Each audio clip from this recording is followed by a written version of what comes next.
Hi there, Joe Valenzuela with Vista Mutual Insurance Services. Today we're talking about when you can enroll into a Medicare Advantage plan.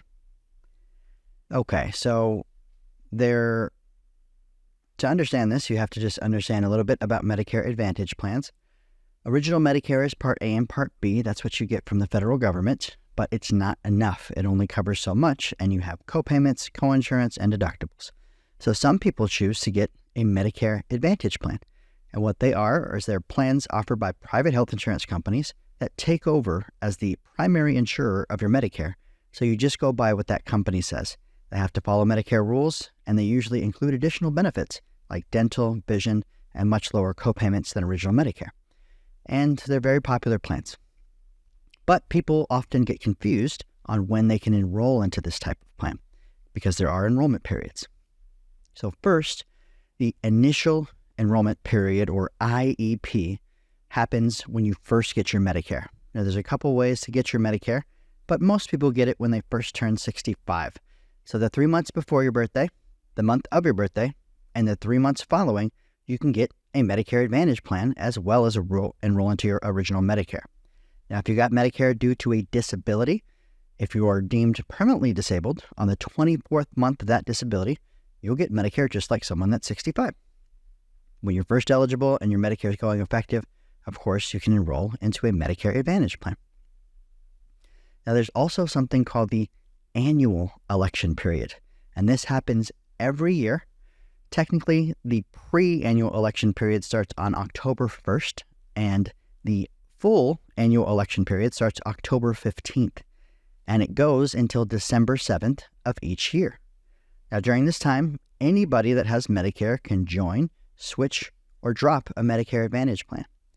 But even if you do it on the 15th, the very first day enrollment opens up, it doesn't go effective until the first of the next month. Okay? I'm sorry. It doesn't go effective until the first of the next year. When you're initially enrolling into a plan, then it goes effective the first of the next month. But when you're enrolling in the annual election period, even if it's on October 15th, first of the next year. They're calendar year plans.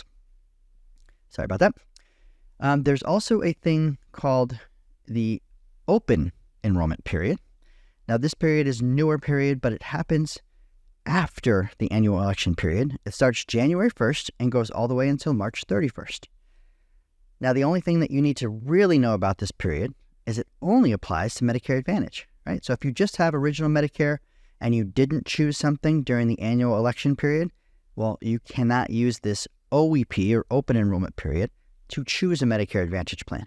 But if you already have a Medicare Advantage plan, then you can use this period to make one change that goes effective the first of the next month. So if I was in February and I realized I didn't like the plan that I selected during the annual election period, well, if I'm on a Medicare Advantage plan, then I can switch to any other Medicare Advantage plan, but I can only do it one time, and it goes effective the first of the next month. So in that scenario, be March 1st. If I did it in March, it go effective in April. Now, this also happens when you are first initially eligible for Medicare. Let's say that you choose a plan, and within the first 2-3 months, you decide you don't like that plan. Well, you can use the OEP period to make a change. One change. After you've made that change, then you'll have to wait until the next annual election period in order to make a change. Now, also, there's things called special enrollment or special election periods, and these happen when a circumstance happens in your life. Now, Medicare Advantage plans are only offered in certain counties, so each county has a different set of plans that are offered. Sometimes there's overlap in the same plan is, but not usually. So let's say that you move out of your service area. You move from one county to another county. Well, that plan is no longer eligible for you, or you're not eligible for that plan, so you lose it at the end of that month that you notify them of the move.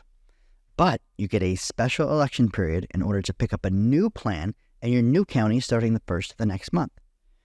So if you are moving, make sure that you do it in the beginning of the month, because if you notify them on the 5th that you moved, your coverage will end at the end of that month, and you'll need some time to find new coverage and pick it up for the first of the next month so you don't have any lapse in coverage. Now, there's also other rules within special election periods or special enrollment periods that would allow you to change plans.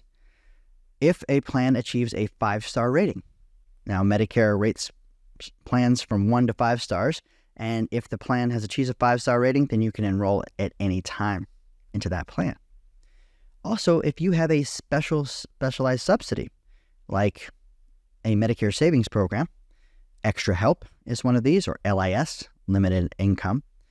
And if you have that, then you can change your plan once every quarter. It goes the same with Medi-Cal. So in California, we call it Medi-Cal. We're in the Bay Area in California.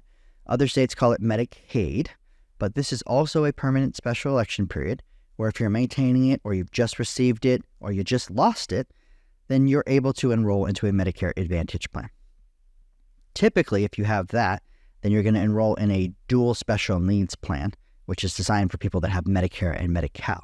It gives you a lot of additional benefits while giving you everything for zero still. So the eligibility for these can be a little bit daunting. There are a bunch of other special election periods. I want to mention one more is when you come off of an employer plan. So some people are still working after age 65, and sometimes they've activated their Medicare or they haven't. You want to talk to your HR department to determine whether or not you should.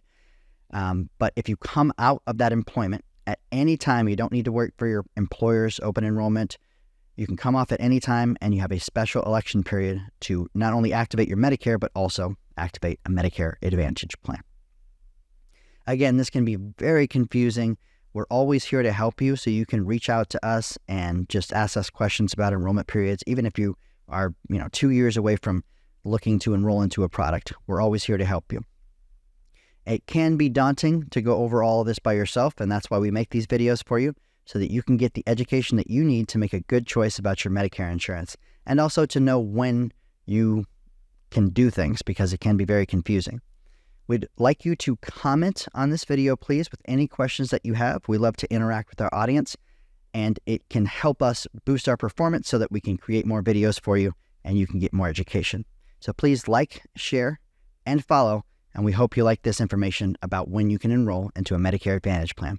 For Vista Mutual Insurance Services, I'm Joe Valenzuela. Have a great rest of your day.